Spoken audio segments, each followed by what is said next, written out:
Hola, soy Lucía.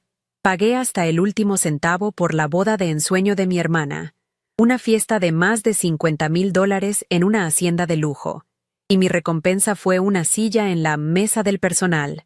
Esa noche entendí que para mi propia familia, yo no era más que una billetera con piernas. Fue un golpe seco, una revelación tan fría que me dejó sin aire en medio de la música y las risas que yo misma había financiado. Todo el sacrificio. Las noches sin dormir trabajando en proyectos para poder costear cada capricho, se desvaneció en un instante, reducido a un letrero caligrafiado que me designaba como una empleada más. La humillación fue tan profunda que no sentí ganas de llorar, sino una calma aterradora, una certeza absoluta de que algo había terminado para siempre. ¿Alguna vez has sentido que das todo por tu familia y a cambio solo recibes indiferencia y desprecio? Antes de contarte lo que pasó exactamente a las 22:47 de esa noche, cuando la música se detuvo y el pánico se apoderó de todos, déjame un comentario diciéndome desde dónde me estás viendo y suscríbete al canal. Créeme, no querrás perderte la cara que puso mi hermana cuando se dio cuenta de que la fiesta se había acabado. Desde que tengo memoria, mi familia ha funcionado bajo una regla no escrita. Isabela, mi hermana mayor, es la estrella, y yo soy el equipo de producción. Ella es la hija de oro, la carismática, la que siempre tuvo sueños grandiosos pero nunca los medios para alcanzarlos. Yo, en cambio, soy la pragmática, la diseñadora de software que a los 25 años ya ganaba más que mis padres juntos.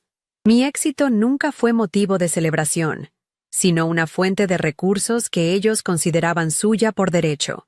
Cuando Isabela anunció su compromiso, nadie preguntó cómo pagarían la boda extravagante que ella describía con ojos brillantes. Todas las miradas se giraron hacia mí. «Tú puedes, mija», me dijo mi madre, Marta, con esa voz suave que usaba para manipular. «Es el sueño de tu hermana». Y así, el sueño de mi hermana, una boda de cuento de hadas en una hacienda exclusiva de Coral Gables, se convirtió en mi pesadilla financiera, una deuda emocional que parecía no tener fin y que me alejaba cada vez más de mi propio valor. El goteo de dinero fue constante y agotador. Empezó con el depósito para la hacienda, una cifra que me hizo tragar saliva. Luego vino el vestido de diseñador que Isabela no podía vivir sin él. Las invitaciones grabadas en papel de lino, el menú de 5 platos para 200 invitados. Cada semana había un nuevo gasto, una nueva factura que aterrizaba en mi correo electrónico. Mi madre y mi hermana me enviaban enlaces a arreglos florales exóticos y fotógrafos de renombre como si estuvieran eligiendo artículos de una lista de compras que yo estaba obligada a pagar. Recuerdo una tarde en particular. Estaba saliendo de una reunión estresante cuando mi madre, Marta, me llamó. Su voz sonaba eufórica. Había encontrado una banda de música en vivo que era perfecta, pero costaba $3,000 más de lo presupuestado. No me preguntó si podía pagarlo. Simplemente me informó de la transferencia que debía hacer. Colgué el teléfono y me quedé mirando la pantalla de mi computadora, sintiendo un vacío helado en el estómago. Mis ahorros, destinados a la entrada de mi propia casa, se evaporaban para construir un castillo de fantasía para alguien que ni siquiera me veía. Pero el costo financiero, por doloroso que fuera, palidecía en comparación con el costo emocional.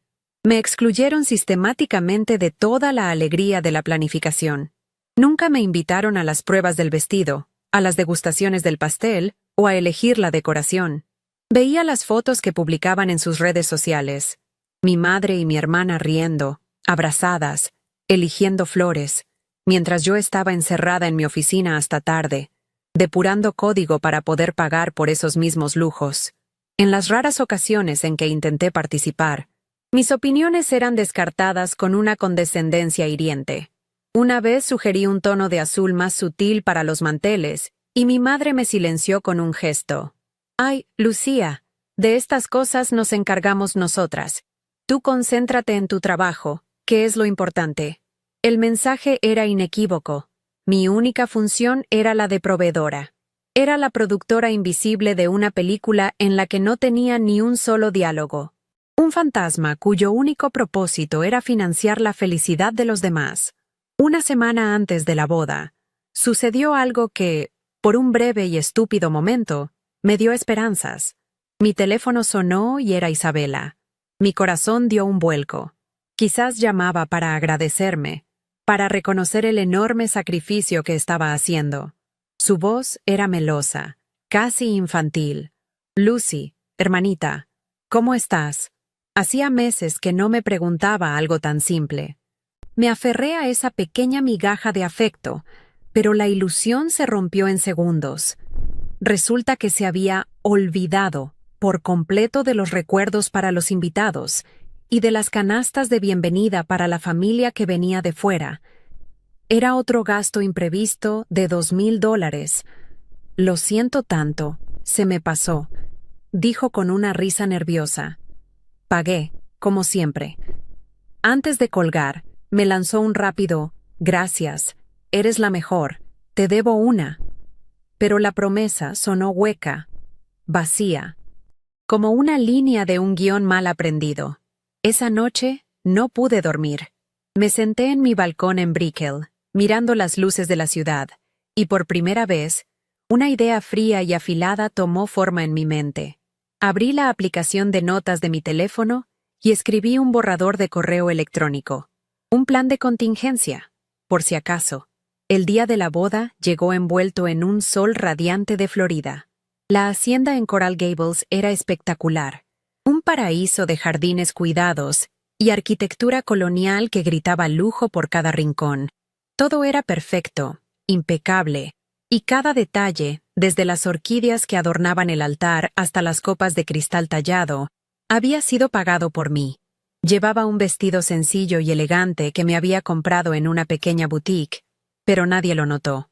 Toda la atención estaba centrada en Isabela, envuelta en un vestido de diseñador que parecía una nube de tul y encaje, una creación que había costado más que mi primer coche. Mientras mi madre, Marta, le ajustaba el velo con manos temblorosas de emoción, intenté acercarme para ofrecer mi ayuda, buscando ese momento de conexión fraternal que tontamente había imaginado.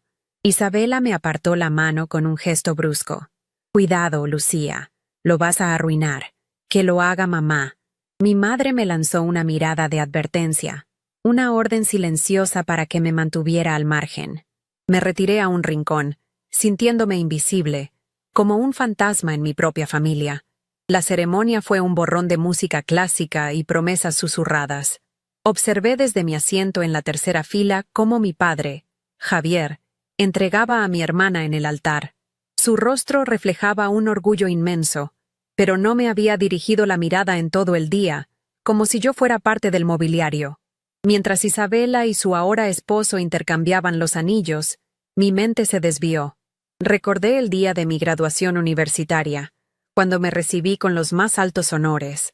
Mis padres no asistieron. La excusa fue que Isabela tenía un resfriado terrible, y no podían dejarla sola. Siempre había sido así. Sus necesidades, sus dramas y sus sueños ocupaban todo el espacio, mientras mis logros eran meras notas a pie de página en la historia de su vida. Miré a los invitados, a todos esos rostros sonrientes disfrutando de una fiesta financiada con mis noches de insomnio y mis fines de semana trabajando. Una sensación de profunda y absoluta soledad me invadió. No pertenecía allí. Estaba presenciando la celebración de una familia que ya no sentía como mía. Cuando la recepción comenzó, el ambiente era de pura euforia. La banda tocaba una melodía animada. Los invitados reían y el champán fluía sin cesar. El salón de baile era una visión sacada de una revista de novias, con candelabros de cristal y centros de mesa tan elaborados que su costo probablemente equivalía a mi alquiler mensual. Busqué mi nombre en el plan de asientos con una extraña sensación de aprensión. Finalmente lo encontré.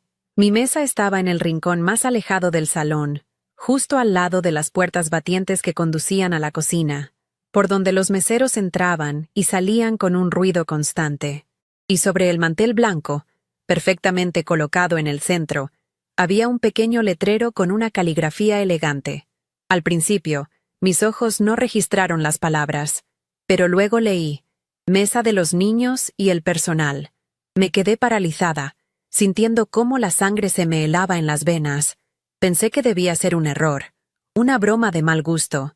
Busqué con la mirada a mi familia en la mesa principal, riendo bajo los focos. No, no era un error. Era una declaración. Me senté, sintiendo mi cuerpo pesado y ajeno. Unos primos lejanos y la asistente de la organizadora de bodas compartían la mesa conmigo, todos evitando mi mirada, sumidos en una conversación forzada. La humillación era una presencia física, un nudo en mi garganta que me impedía respirar. Fue entonces cuando la vi. Mi madre, Marta, se acercaba a mi mesa, deslizándose entre los invitados con una sonrisa tensa en los labios. No parecía avergonzada ni arrepentida. Su expresión era casi de triunfo. Se inclinó hacia mí, y su perfume, el mismo que había usado durante 20 años, me envolvió como una nube tóxica. Pensé que venía a disculparse, a arreglar el terrible malentendido. Pero en lugar de eso, susurró, con una voz lo suficientemente alta para que todos en la mesa la escucharan: «Tu lugar está en la cocina, ¿verdad, mija?» Y luego me guiñó un ojo, como si compartiéramos un secreto divertido. Un par de risas ahogadas se escucharon a mi alrededor. En ese preciso instante, algo dentro de mí, algo que llevaba años agrietándose, se hizo añicos. La venda cayó de mis ojos. Yo no era su hija, no era su hermana, era la empleada del mes. El comentario de mi madre no fue una herida, fue una autopsia. Me abrió en canal y me mostró lo que ya estaba muerto por dentro. Mi necesidad de su aprobación, mi estúpida esperanza de ser vista. Las risas de mis primos fueron la sal en la herida abierta, un sonido agudo y cruel que confirmó lo que el letrero en la mesa ya gritaba. Me quedé inmóvil, observándola mientras se alejaba, con su espalda recta y su caminar de reina satisfecha, para volver a la mesa principal, al centro del universo que yo había apagado. No sentí ganas de llorar. Sentí una calma aterradora, una lucidez gélida que congeló cada emoción. Fue como si, de repente, estuviera viendo todo a través de un cristal grueso y a prueba de balas. Ellos estaban allá, en su mundo de fantasía, y yo estaba aquí, en la cruda realidad de mi función. La transacción había terminado. Solo quedaba cerrar la cuenta. Comenzó el primer baile. Isabela y su esposo, Daniel, flotaban en el centro de la pista bajo un foco de luz cálida.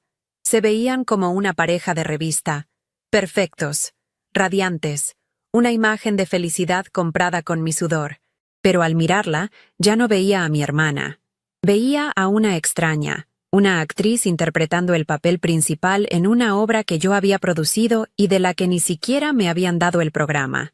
Recordé una tarde, meses atrás, cuando le mostré el presupuesto y sugerí una hacienda un poco más modesta para ahorrar algo de dinero. Ella se rió, una risa condescendiente que me encogió el estómago. «Ay, Lucy, no seas tacaña. Este es mi único día especial». La frase resonó en mi cabeza con una claridad brutal.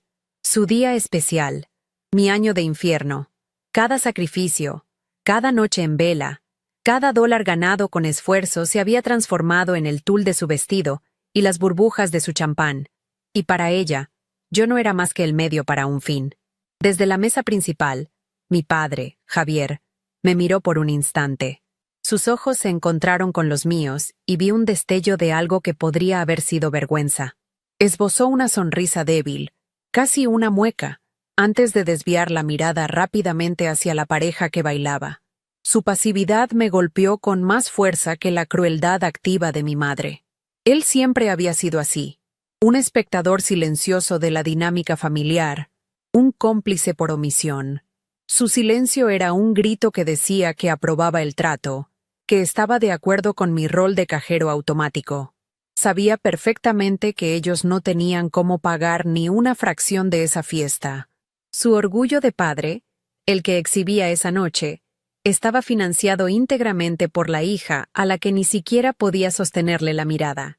Entendí que no tenía un solo aliado en esa habitación. Estaba sola, y esa soledad, en lugar de debilitarme, comenzó a sentirse como una armadura.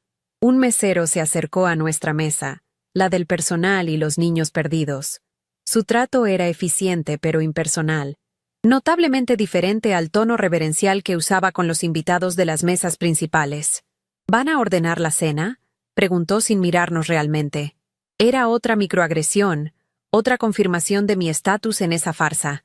El menú, que yo misma había aprobado y pagado, ofrecía un filete miñón o un salmón con costra de hierbas que costaba una fortuna por plato. Mis compañeros de mesa pidieron con timidez. Yo negué con la cabeza. «Solo agua, por favor». El nudo en mi garganta había hecho imposible tragar. El olor de la comida de lujo, la misma que había elegido en una degustación a la que no me invitaron, me revolvió el estómago. Todo el esplendor de la hacienda de Coral Gables se había vuelto grotesco. Una jaula dorada que yo misma había construido y cerrado con llave desde adentro. Saqué mi teléfono del bolso. La pantalla se iluminó, mostrándome el borrador de correo electrónico que había escrito una semana antes. En un momento de oscura premonición, el asunto era frío y corporativo. Cancelación de servicios. Boda Isabela Vargas. En el cuerpo del texto, había una lista metódicamente detallada de cada proveedor, cada número de contrato y cada pago pendiente garantizado por mi tarjeta de crédito. Lo había redactado como un mecanismo de defensa, un plan de contingencia por si las cosas se ponían demasiado mal. Pero lo que sentía ahora no era demasiado mal, era el final. El teléfono, esa extensión de mi mente que usaba para crear códigos y cerrar tratos, se sentía diferente en mi mano. Ya no era una herramienta de trabajo, era un arma. Y por primera vez en mi vida, sentía que tenía el derecho de usarla para defenderme. Un recuerdo fugaz, tan nítido como el cristal de las copas, me asaltó. Tenía 16 años y era Navidad. Había trabajado los fines de semana en una cafetería para comprarle a mi madre un delicado collar de plata que había admirado en una joyería. Isabela, como de costumbre, no había comprado nada. En el último minuto, tomó la cajita que yo había envuelto con tanto esmero, arrancó mi nombre y puso el suyo. Mi madre lloró de emoción, abrazando a Isabela y alabando su generosidad. Cuando intenté decir la verdad, mi madre me silenció con una mirada gélida. «No seas envidiosa. Lucía, aprende de tu hermana. Ese patrón, el de ser borrada, el de ver mis esfuerzos y sacrificios atribuidos a otros, o simplemente ignorados, no era nuevo. La boda era simplemente la versión más grandiosa y costosa de ese mismo collar de plata. Una vez más, yo había pagado el precio, y mi hermana se llevaba todos los aplausos. Llegó el momento de los brindis, y la humillación se volvió un espectáculo público. Mi padre se puso de pie, levantando su copa de champán. Su voz, temblorosa de emoción, habló de su par princesa, de cómo Isabela siempre había soñado con un día como este. Agradeció a los invitados por venir, a la familia de Daniel por acoger a su hija. Agradeció a todos menos a mí. Mi nombre no salió de sus labios. Fue una omisión tan deliberada, tan flagrante, que sentí cómo el aire se escapaba de mis pulmones. No era un olvido, era una declaración. Ante 200 personas, mi contribución, la base sobre la que se sostenía toda esa noche, fue declarada inexistente. La ira que sentí fue algo nuevo para mí. No era caliente y descontrolada, sino fría y afilada como un bisturí. Me dio una claridad absoluta. Ya no había nada que salvar. Isabela fue la siguiente. Tomó el micrófono con una sonrisa deslumbrante y soltó una risita ensayada.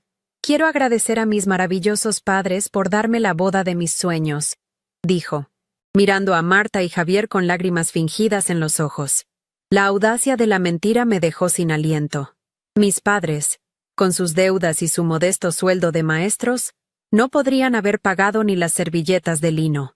Pero allí estaban, aceptando el crédito, construyendo una fantasía de generosidad y estatus sobre mi cuenta bancaria.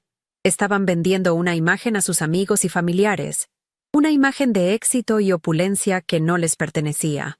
La injusticia ya no era solo emocional, era un fraude social, y yo era la patrocinadora silenciosa y anónima de toda esa farsa. El desprecio que sentí en ese momento fue tan puro que me limpió por dentro, quemando cualquier resto de afecto familiar que pudiera quedar. La banda comenzó a tocar una salsa vibrante, y la pista de baile se llenó de cuerpos sudorosos y risas estridentes. Desde mi mesa en el exilio, observaba la escena como si fuera una película. Mi madre bailaba con un tío, sus movimientos exagerados por el champán, su rostro radiante de triunfo. Isabela giraba en los brazos de su esposo, la reina de un baile que no sabía que estaba a punto de terminar. La cacofonía de la música, las luces parpadeantes, la alegría forzada de los invitados, todo se sentía increíblemente lejano. Este desapego me dio un poder inesperado. El dolor se había transformado en un propósito inquebrantable. Ya no era una víctima sufriendo en un rincón. Era una estratega esperando el momento perfecto para mover su última pieza. Volví a mirar mi teléfono. El cursor parpadeaba en la pantalla. Paciente. Mi mente repasó los detalles del contrato principal que había firmado con la organizadora de bodas, una mujer eficiente y directa llamada Elena. Recuerdo que insistí en una cláusula específica, algo que en su momento pareció una simple precaución de negocios. La cláusula establecía que, aunque los depósitos no eran reembolsables, los pagos finales a los proveedores principales, catering, música, fotografía y la propia hacienda, que se cargarían automáticamente a mi tarjeta a las 11:00 p.m., podían ser cancelados mediante una notificación formal por correo electrónico enviada antes de las 10:50 p.m. Elena había levantado una ceja, pero aceptó. En ese momento, no sabía por qué lo había hecho. Ahora, esa cláusula era mi única salida, el mecanismo legal que me devolvía todo el poder. No era un acto de ira impulsiva, era la ejecución de un derecho contractual que yo misma había asegurado.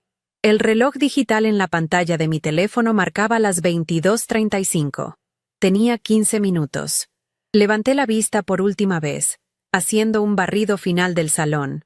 Isabela reía a carcajadas por algo que le dijo su esposo. Mi madre se retocaba el labial, mirándose en el reflejo de un cuchillo, completamente absorta en su propia imagen.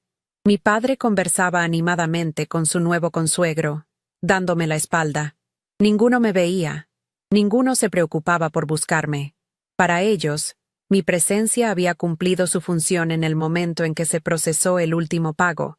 Con un suspiro que fue a la vez un final y un principio, abrí el borrador del correo. Añadí la dirección de Elena, la organizadora, en el campo para. Mi pulgar se posó sobre el botón de enviar. La decisión estaba tomada. La fiesta, su fiesta, estaba a punto de terminar. Mi pulgar flotaba sobre la pantalla, a 1 milímetro del botón virtual que decía enviar. Por un instante, una vida entera de condicionamiento me gritó que me detuviera. La voz de mi madre en mi cabeza, diciendo, sé buena niña. La mirada suplicante de mi padre, pidiendo paz a cualquier costo. El fantasma de la hermana que alguna vez quise, pidiéndome que no rompiera el último hilo que nos unía. ¿Realmente iba a hacerlo? ¿Iba a detonar una bomba en medio del día más feliz de su vida? Pero entonces, recordé el letrero en la mesa, la risa ahogada de mis primos y el guiño cruel de mi madre.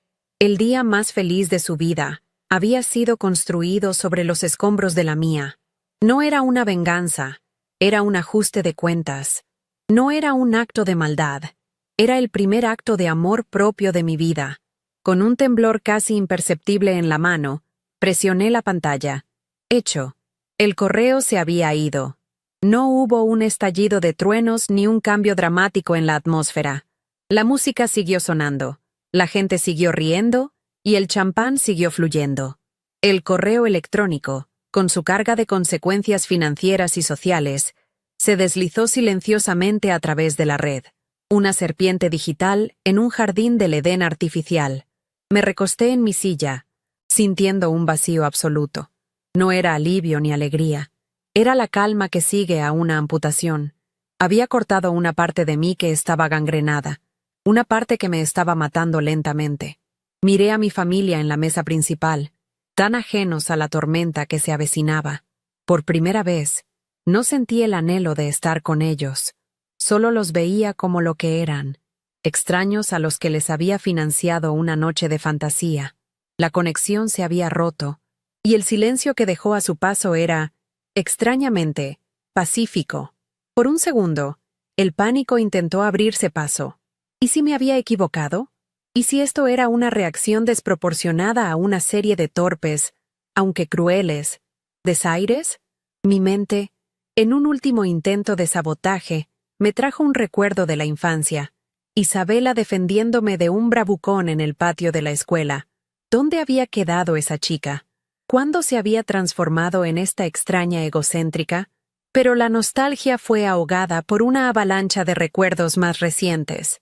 Las llamadas pidiendo dinero, las excusas para no visitarme, la forma en que mis logros eran siempre minimizados para que los suyos no parecieran tan pequeños. No estaba equivocada. Esto no era un incidente aislado. Era el clímax de una vida de explotación emocional. La decisión era correcta. Era necesaria. Mientras estaba perdida en mis pensamientos, una figura se detuvo junto a mi mesa. Era el fotógrafo, un joven de mi edad con una mirada amable y cansada. «¿Señorita Lucía?», preguntó en voz baja. Asentí, sorprendida de que supiera mi nombre.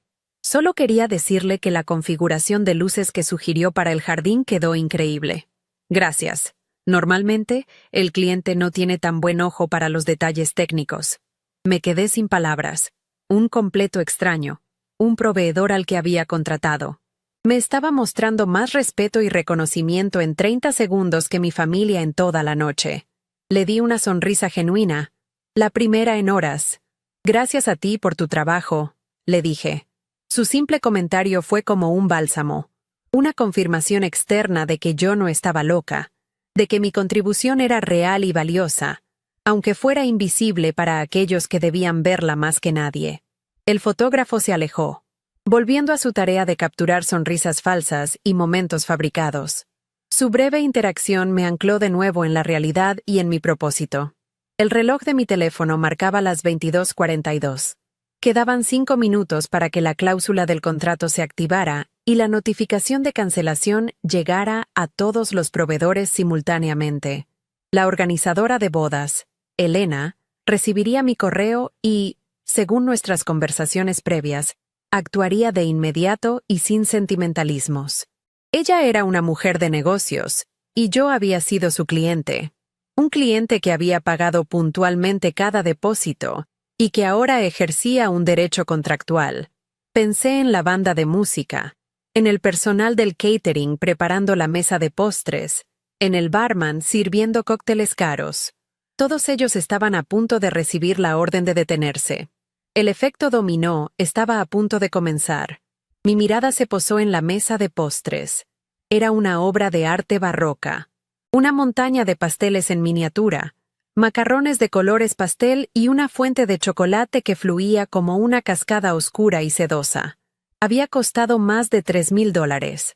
Isabela estaba allí, riendo mientras su esposo, Daniel, le daba un pequeño pastelito en la boca, una escena perfecta para el álbum de bodas. Observé la opulencia, el exceso, la descarada exhibición de una riqueza que no era suya. Cada dulce en esa mesa representaba una hora extra de trabajo para mí. Una cena solitaria frente a mi computadora. Un fin de semana sacrificado. La dulzura de la escena me provocó un sabor amargo en la boca. Era un monumento a su egoísmo, construido con los ladrillos de mi agotamiento. Justo en ese momento, uno de mis primos, el que se había reído del comentario de mi madre, pasó cerca de mi mesa de exiliados. Iba del brazo de su esposa y hablaba en un susurro lo suficientemente alto como para que yo lo oyera. «Es increíble que Marta y Javier hayan podido pagar todo esto», dijo él, con un tono entre admirado y envidioso.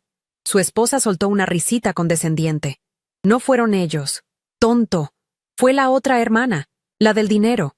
Ya sabes, la hija cajero automático». La frase me golpeó como una bofetada.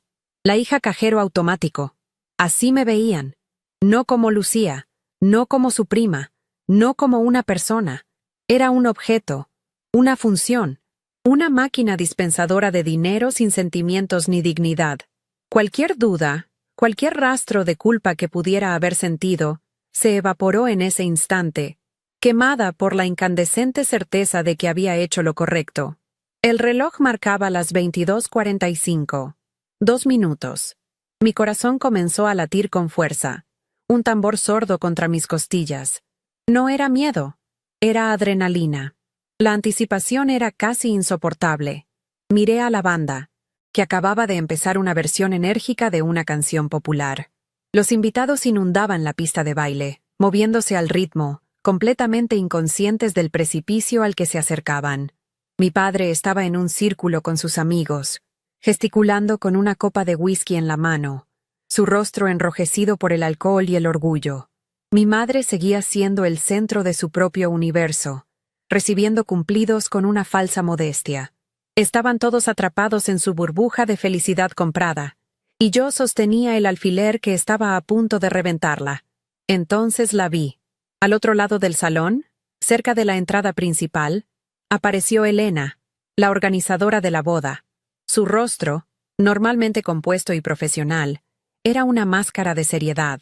Sostenía una tablet en la mano, y sus ojos recorrieron la multitud hasta que se encontraron con los míos.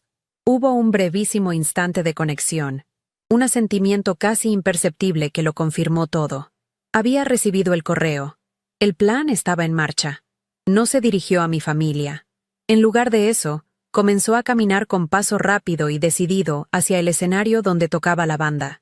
No iba a haber una conversación tranquila. No iba a haber una negociación. Iba a ser una ejecución limpia y eficiente, tal como lo habíamos estipulado en el contrato. 22:46. 1 minuto. Isabela levantó su copa para proponer otro brindis, probablemente para agradecer a sus maravillosos padres, una vez más. La gente empezó a aplaudir. Las luces del salón brillaban sobre su vestido de princesa, su rostro radiante de una felicidad que creía merecer. La banda seguía tocando, pero vi a Elena hablar con firmeza al oído del cantante principal. Él la miró con incredulidad, luego asintió lentamente, con el rostro pálido. Todo parecía moverse en cámara lenta. El sonido de los aplausos, la risa de Isabela, la nota final de la canción que se alargaba en el aire. Contuve la respiración. Mi mano, debajo de la mesa, se cerró en un puño. El tiempo se había acabado. El reloj en mi teléfono cambió a 22:47. Y entonces, el mundo se quedó en silencio. El silencio fue lo primero que golpeó. Un vacío repentino y absoluto que se tragó la música, las risas y las conversaciones. En la pista de baile, los cuerpos se detuvieron a mitad de un giro. Las sonrisas se congelaron en los rostros. Mi hermana Isabela y su esposo quedaron petrificados en una pose de baile, como estatuas en un jardín de caos inminente.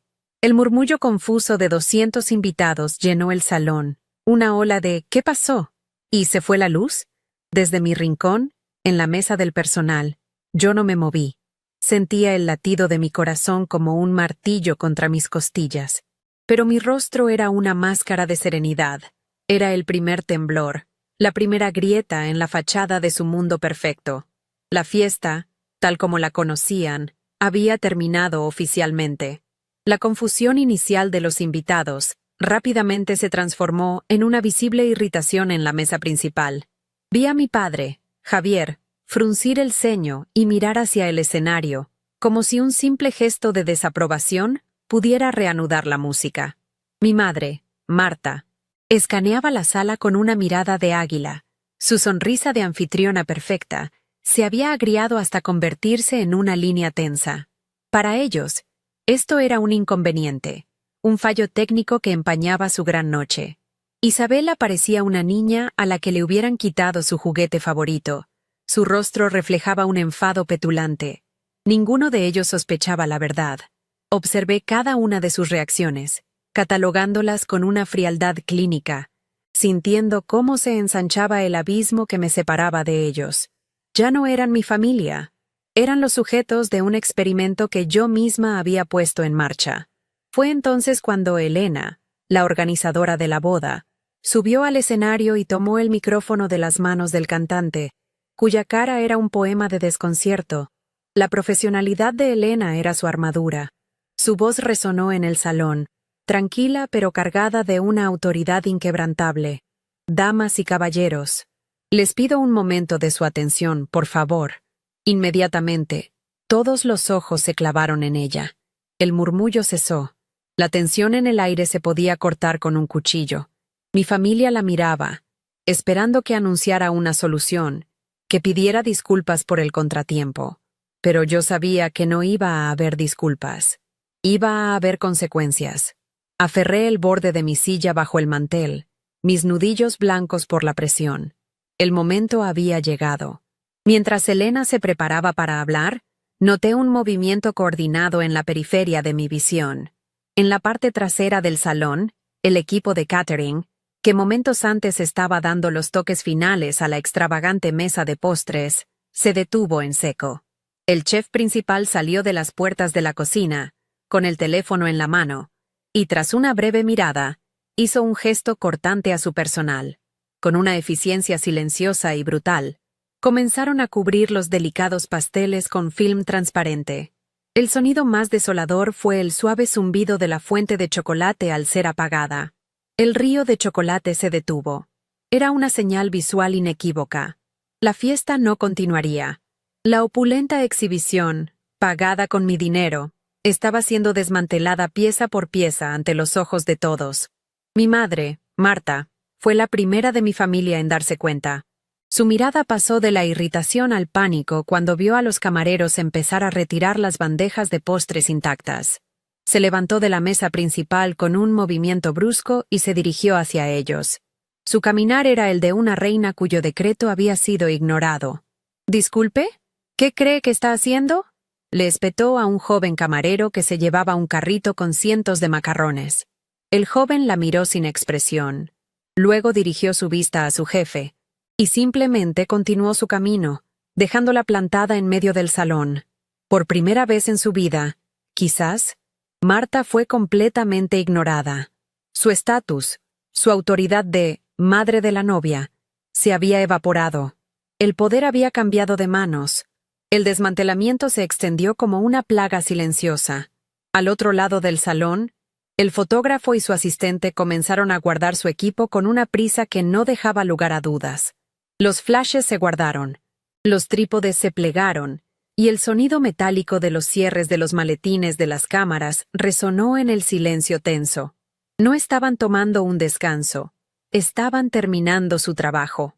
Los invitados, ahora completamente cautivados por el drama, sacaron sus teléfonos, no para tomar fotos de la feliz pareja, sino para grabar el colapso de la boda más lujosa a la que probablemente habían asistido. La fachada de perfección se estaba desmoronando en tiempo real, y el espectáculo era mucho más fascinante que cualquier primer baile.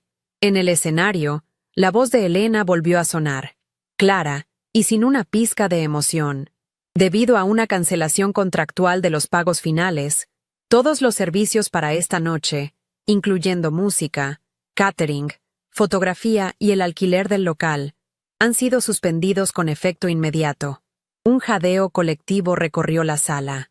Las palabras, tan corporativas y desapasionadas, fueron como una sentencia de muerte para la fiesta.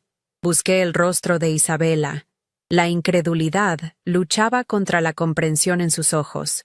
Su boca se abrió y se cerró como un pez fuera del agua.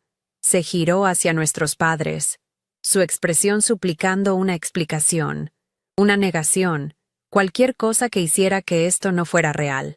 Pero la realidad era ineludible. Mi padre, Javier, se puso pálido. Él, a diferencia de mi madre y mi hermana, entendía el lenguaje de los contratos y las consecuencias financieras. Su cabeza se giró lentamente, como en una película de terror, hasta que sus ojos encontraron los míos a través del salón. Fue una conexión instantánea y terrible. No había ira en su mirada todavía, solo un horror que se expandía y una pregunta silenciosa que gritaba más fuerte que cualquier palabra. ¿Fuiste tú? No aparté la vista. Le sostuve la mirada. mi rostro tan impasible como el de una estatua de mármol.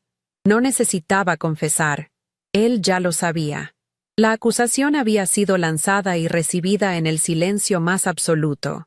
Al escuchar el anuncio de Elena, mi madre, que aún estaba procesando el desaire del personal de catering, finalmente conectó los puntos. Su rostro se transformó, pasando del pánico a una furia pura y volcánica. Se dio la vuelta, y sus ojos me encontraron en mi rincón oscuro. Fue como si un depredador hubiera localizado a su presa. Comenzó a caminar hacia mí, abriéndose paso entre los invitados que se apartaban de su camino, como si temieran ser quemados por su rabia. Cada paso que daba era un martillazo que marcaba el ritmo de la confrontación que se avecinaba. El foco de la atención de toda la sala se había reducido a un pasillo invisible entre la mesa principal y la mía. Pero antes de que mi madre pudiera llegar, Isabela encontró su voz. Y no fue un susurro, sino un grito agudo, casi un chillido de incredulidad. ¿Qué? Esto tiene que ser un error. Mi papá lo pagó todo. Con un dedo tembloroso, señaló a nuestro padre, que seguía paralizado por el shock. La mentira fue tan desesperada, tan patética en su intento de preservar la fantasía, que casi sentí lástima por ella. Pero esa mentira fue también el catalizador final. Era la afirmación que me daba el derecho a responder con la verdad. Me preparé mentalmente, pero no me moví de mi asiento. Esperé a que vinieran a mí, a mi territorio, a la mesa que ellos mismos me habían asignado. La mesa de los niños y el personal estaba a punto de convertirse en el escenario del juicio final. Mi madre llegó a la mesa como una tormenta contenida. Su sonrisa de anfitriona había sido reemplazada por una máscara de furia helada. No gritó. Su voz fue un siseo venenoso, diseñado para herir más que cualquier alarido. «Eres una víbora malagradecida», escupió, inclinándose sobre mí para que solo yo y mis compañeros de mesa la escucháramos. «Después de todo lo que hemos hecho por ti, ¿nos haces esto? ¿Arruinar la noche de tu hermana por un capricho estúpido?» Los primos que se habían reído antes ahora miraban sus platos con un interés repentino y desesperado. Yo no me moví. Solo la observé, viendo por primera vez no a mi madre, sino a una mujer aterrada de perder el control. Una mujer cuya única arma siempre había sido la culpa. Y esa noche, yo era inmune a su veneno. El antídoto era la verdad, y yo estaba a punto de administrar la dosis completa. Finalmente me puse de pie, sintiendo que mi columna vertebral se enderezaba por primera vez en años. Mi calma parecía enfurecerla aún más. La miré directamente a los ojos, sin parpadear. «No, mamá», dije, y mi voz era tranquila, pero resonó en el pequeño círculo de silencio que nos rodeaba. «Mi lugar no está en la cocina, como sugeriste. Mi lugar es donde yo decido estar, y esta noche he decidido que mi lugar ya no es aquí, financiando una farsa para gente que ni siquiera me considera una invitada de honor». Levanté la barbilla, sintiendo una fuerza que no sabía que poseía.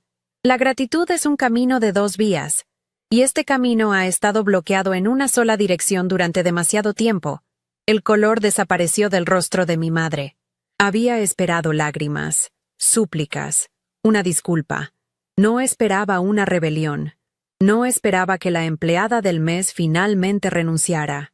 En ese momento, Isabela llegó corriendo, empujando a nuestra madre a un lado. Su rostro perfecto estaba desfigurado por el llanto, el rímel caro creando surcos negros en sus mejillas.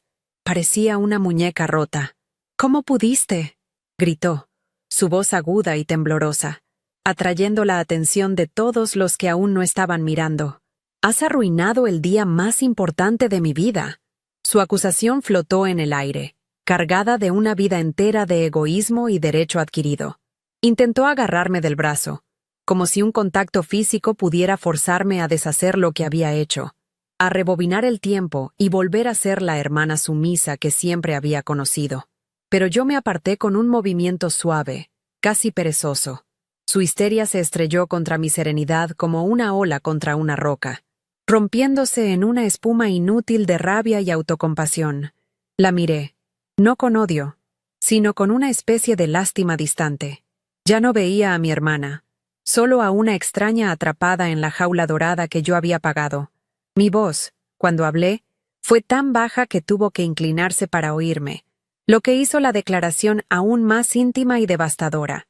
Yo no lo arruiné, Isabela, le dije, y mi mirada se desvió por un segundo hacia el pequeño letrero que aún estaba sobre la mesa. Mesa de los niños y el personal. Simplemente dejé de pagar por una fiesta en la que no era una invitada. Eik. Un jadeo audible recorrió a los invitados más cercanos. La conexión entre la humillación pública y la consecuencia inmediata fue brutalmente clara. La verdad, finalmente, había sido servida. Y no había nada dulce en ella. Era el plato más amargo de todo el menú que yo había elegido y pagado. Mi padre, Javier, se acercó entonces. Su rostro era un lienzo de vergüenza y pánico. Siempre había sido el pacificador, el que suavizaba los bordes afilados de mi madre y mi hermana, el que me pedía con la mirada que cediera por el bien de la paz familiar. Lucía, hija, por favor, suplicó en voz baja, mirando nerviosamente a los invitados que ahora grababan descaradamente con sus teléfonos. Hablemos de esto. Podemos arreglarlo. No hagas esto aquí. Su preocupación no era por mis sentimientos, ni por la dinámica rota de nuestra familia. Su preocupación era la óptica, la humillación pública. Quería barrer el desastre debajo de la alfombra, una alfombra que yo había pagado. Pero ya no había alfombra. Solo el suelo duro y frío de la realidad. Me volví hacia él, y la decepción que sentí fue tan profunda que me robó el aliento por un segundo. Su pasividad había sido tan dañina como la agresión activa de mi madre. ¿Arreglarlo, papá?, repetí, y mi voz tenía un filo que nunca antes había usado con él. ¿Arreglar qué, exactamente? ¿Los 25 años en los que has permitido que me traten como su cuenta bancaria personal? ¿O solo quieres arreglar la vergüenza que sientes frente a tus amigos? Saqué mi teléfono, el arma que había usado para iniciar todo esto. Abrí la aplicación del banco, la misma que usaba para hacer las transferencias que pagaron por cada flor y cada copa de champán. Esto no se arregla con palabras. Se arregla con esto. Le mostré la pantalla, con el resumen de los más de $50,000 que habían salido de mi cuenta en los últimos 6 meses. El rostro de mi padre se contrajo como si le hubieran dado una bofetada. Desvió la mirada del teléfono, incapaz de enfrentar la evidencia numérica de su complicidad. Mi madre intentó arrebatarme el teléfono de la mano, con un gruñido de furia, pero yo lo retiré con calma. «No toques», le dije, con una autoridad que la dejó helada. La mentira desesperada de Isabela. Mi papá lo pagó todo. Quedó expuesta como lo que era. Una fantasía patética. Varios invitados cercanos pudieron ver la pantalla, y sus expresiones cambiaron de la curiosidad morbosa al shock. El castillo de naipes de la opulencia y el estatus de mi familia se derrumbó en ese instante, revelando los cimientos podridos de explotación sobre los que había sido construido. Justo cuando el silencio se hizo más pesado, Elena, la organizadora, se acercó a nuestro pequeño y dramático círculo. Sostenía su tablet como un juez sostiene un libro de leyes. Su rostro era impasible, pero sus ojos se detuvieron en mí por un instante con algo que podría haber sido respeto. Luego, se dirigió a mis padres. «Señor y señora Vargas», dijo con una voz clara y profesional que cortó la tensión. Como se estipula en la cláusula 11b del contrato que firmaron, al ser cancelada la garantía de pago de la patrocinadora financiera, la señorita Lucía Vargas, ustedes, como clientes principales y anfitriones del evento, asumen la responsabilidad total de todos los saldos pendientes y las tarifas de cancelación. La factura se les enviará por correo certificado mañana. El golpe final, la consecuencia legal, fría e ineludible. La reacción fue instantánea y devastadora. Mi madre se tambaleó hacia atrás. Su mano voló a su pecho, como si no pudiera respirar. El concepto de una deuda de $50,000 era algo que su mente simplemente no podía procesar. Mi padre, Javier, envejeció 10 años en 10 segundos. Su cuerpo se encorvó. El peso de una deuda imposible aplastando su orgullo y su futuro financiero. Isabela, por su parte, dejó de llorar. Su rostro se quedó vacío, una máscara de terror absoluto, mientras la realidad de que su boda de ensueño acababa de convertirse en una pesadilla de por vida la golpeaba con toda su fuerza. El lujo que los rodeaba ya no era un símbolo de estatus, sino el monumento a su inminente ruina financiera. Estaban atrapados. Los miré a los tres, un trío de rostros marcados por el pánico, la ira y la desesperación. Y por primera vez, no sentí nada, ni una punzada de culpa, ni una pizca de tristeza, solo un vacío liberador. La conexión emocional, que había estado deshilachándose durante años, se rompió por completo en ese momento. Eran extraños, y sus problemas ya no eran míos. Con un movimiento deliberado, recogí mi bolso de la silla de la mesa del personal. No dije adiós. No ofrecí una última palabra de explicación o condena. Mi silencio era mi declaración final. Les di la espalda, un acto que fue a la vez el final de mi vida anterior y el comienzo de la nueva. Caminé hacia la salida del gran salón. Fue la caminata más larga y más corta de mi vida. Los 200 invitados se apartaron a mi paso, sus rostros una mezcla de asombro, juicio y, en algunos casos, una extraña comprensión. Caminé con la cabeza en alto, dejando atrás el caos que no había creado, sino simplemente expuesto. Pasé junto a la banda de música que guardaba sus instrumentos, junto al personal de catering que envolvía la comida que yo había pagado y que nunca se serviría. El sonido del llanto histérico de Isabela, que comenzó de nuevo detrás de mí, ya no me afectaba. Era solo ruido de fondo. No miré hacia atrás. No había nada que ver allí que me importara. Estaba caminando hacia mi coche, hacia mi vida, hacia mi libertad. Al subir a mi BMW, el coche que me había comprado con el primer bono de mi carrera y que mi madre siempre criticaba por ser demasiado ostentoso, sentí que el suave cuero del asiento me abrazaba. El silencio dentro del vehículo, después del caos del salón, era casi sagrado. Encendí el motor, y su zumbido bajo y potente fue la primera nota de la banda sonora de mi nueva vida. Mientras me alejaba de la hacienda en Coral Gables, las luces de la fiesta fallida se encogieron en mi espejo retrovisor hasta desaparecer. No lloré. Sentí una extraña ligereza, como si me hubieran quitado un peso de encima que ni siquiera sabía que llevaba. Cada milla que me separaba de ellos, cada semáforo en verde que encontraba en mi camino de regreso a Brickell, se sentía como una pequeña victoria, un paso firme hacia un territorio desconocido y prometedor. Mi propia vida, bajo mis propias reglas. Esa noche, mi apartamento se sintió diferente. Siempre había sido mi refugio, pero ahora era mi fortaleza. El silencio ya no era un recordatorio de mi soledad, sino el sonido de mi paz. Lo primero que hice fue servirme un vaso de agua, sintiendo cómo el líquido frío me limpiaba por dentro. Luego, me senté en mi sofá, saqué mi teléfono, y con una determinación que nunca antes había sentido, abrí mis contactos. Busqué el nombre de mi madre, Marta, y presioné bloquear. Hice lo mismo con mi padre, Javier, y con mi hermana, Isabela. Uno por uno, borré cada conexión digital que tenían conmigo. Fue un acto simple, casi clínico, pero increíblemente poderoso. Estaba cortando los cables, no solo de la comunicación, sino de la manipulación y la culpa. Por primera vez en mi vida, mi teléfono, la herramienta de mi trabajo y de mi opresión, se convirtió en el guardián de mi libertad. Los días siguientes fueron una prueba de mi resolución.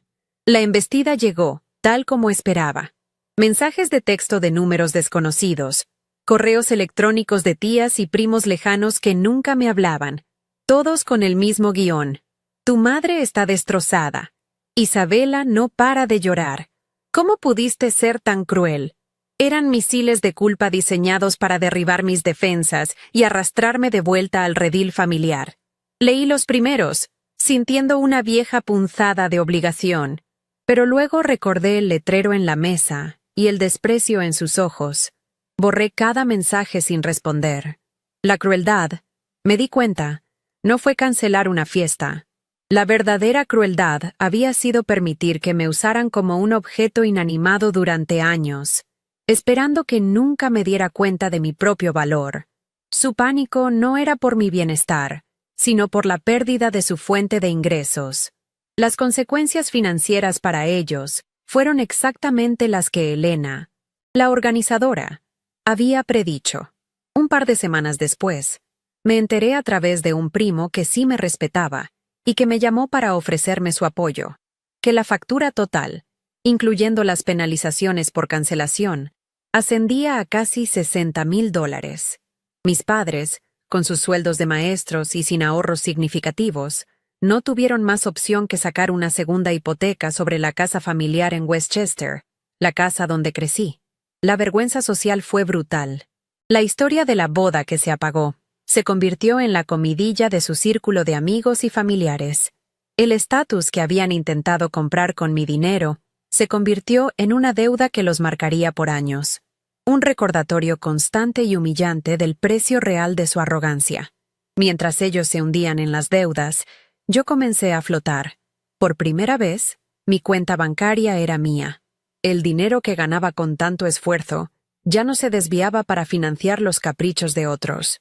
Miré los fondos que había estado ahorrando para la entrada de una casa, los mismos que casi desaparecen por completo, y sentí una oleada de posibilidades. Comencé a buscar propiedades, no solo apartamentos en Brickell, sino pequeñas casas con jardín en Key Biscayne. Hice planes para un viaje a Italia, un sueño que siempre había pospuesto porque Isabela necesitaba algo. Cada decisión financiera que tomaba era un acto de autoafirmación. Ya no estaba construyendo el castillo de nadie más. Estaba poniendo los cimientos del mío, y cada ladrillo se sentía sólido, real y merecido. Un mes después del incidente, recibí un sobre en mi correo. No tenía remitente, pero reconocí la letra temblorosa de mi padre, Javier. Dentro, había una carta de 2 páginas. No era una disculpa, era un lamento lleno de autocompasión y acusaciones veladas. Escribió sobre cómo había destruido a la familia, sobre la humillación que él y mi madre estaban sufriendo, y sobre cómo mi hermana podría no superar nunca el trauma. En ningún momento reconoció su papel, su pasividad, su complicidad. La carta terminaba con una frase que lo resumía todo. Espero que algún día entiendas el daño que has causado. La leí sin sentir nada más que una confirmación final. La rompí en pedazos pequeños y los tiré a la basura. Él nunca lo entendería. Para él, el daño no fue la herida que me infligieron, sino el hecho de que yo finalmente decidiera dejar de sangrar. En cuanto a Isabela, su matrimonio de ensueño comenzó con una pesadilla. La deuda masiva se cernió sobre su nueva vida como una nube de tormenta. Supe, por el mismo primo, que la familia de su esposo, Daniel, estaba horrorizada por el escándalo y la irresponsabilidad financiera. El cuento de hadas se desvaneció rápidamente cuando las facturas comenzaron a llegar. La presión financiera puso una tensión inmediata en su relación.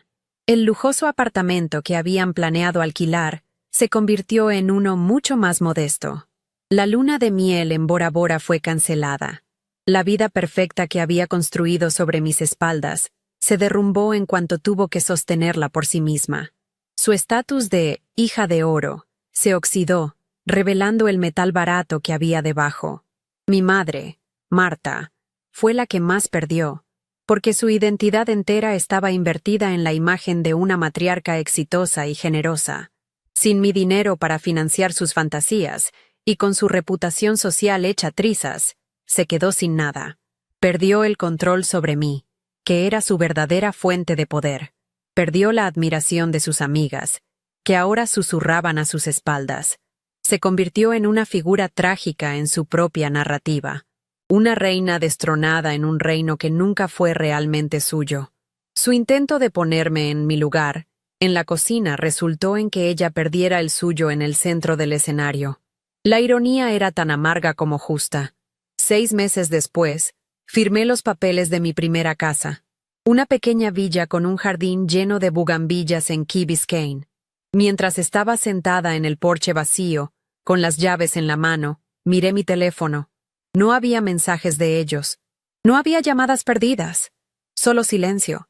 Y en ese silencio, Encontré mi respuesta. No los odiaba. Simplemente ya no existían en mi mundo. La familia no es la sangre que compartes, sino el respeto que te das. Esa noche, en la boda, no perdí una familia. Me liberé de mis carceleros. Y al alejarme de las ruinas de su fiesta, finalmente encontré el camino a casa. Un lugar que, por primera vez, era verdaderamente mío. Al final, lo que aprendí esa noche en esa hacienda de lujo no fue sobre el dinero, ni sobre bodas, ni siquiera sobre la traición. Lo que realmente entendí es que el amor no debe ser una deuda. Durante años, creí que mi valor en mi familia era directamente proporcional a lo que podía dar, a cuánto podía sacrificar. Pagué por su afecto con mi tiempo, mi energía y mi cuenta bancaria, y cuando dejé de pagar, el afecto se detuvo. Esa es la definición de una transacción, no de una familia.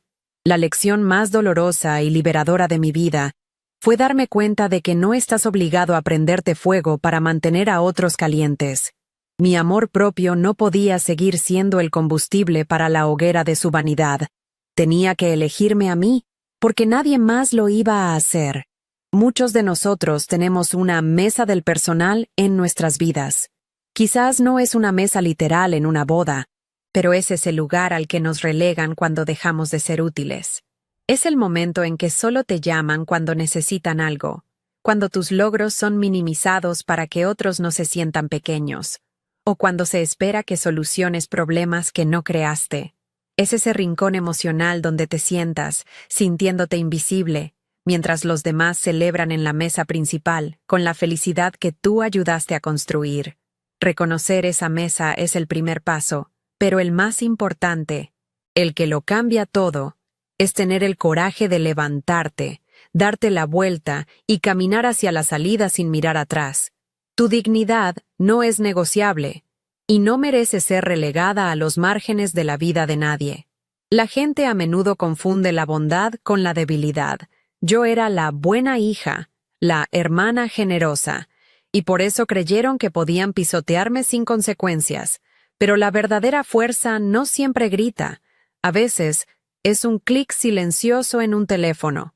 Es la calma glacial que te invade cuando finalmente entiendes que ya has dado suficiente. Mi revolución no fue un estallido de ira en medio del salón. Fue una decisión tranquila y calculada, nacida de años de pequeñas humillaciones. Fue el acto de reclamar mi poder no para destruir a otros, sino para salvarme a mí misma. La lección aquí es que no necesitas su permiso para ponerte a salvo. Tu paz es tu responsabilidad, y a veces, para protegerla, tienes que convertirte en el villano de la historia de otra persona. Me han preguntado si me arrepiento, si alguna vez extraño a mi familia, y la verdad es que no extraño a las personas que eran esa noche.